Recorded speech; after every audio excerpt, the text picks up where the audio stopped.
Oneja, Oye, Limón, veamos que estás de vacaciones. ¿Dónde es que tú te metías? aquí en nuestro departamento de la Policía Nacional, por el joven propietario de Picapollo Placencia, los que han tenido varios negocios conmigo. Pero, yo soy una pe- ¿tú tienes medida de cohesión tú?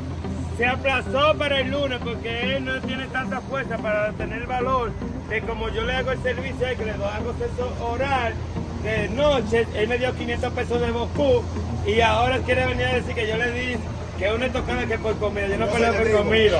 ¿Tú eres tu Simplemente, tío? sí. Yo le canté a él, yo le hice sexo oral y me dio 500 pesos más cuando fui colmado. Pues dice que tú lo atracaste y lo cortaste. Oh, pues yo atraco. Digo yo. La coneja no tenga que diga la verdad que yo duré 5 minutos con él haciéndole asesorar y me dio 500 pesos. ¿Quién es ese? Es de Picapollo Placencia. Ese es todo.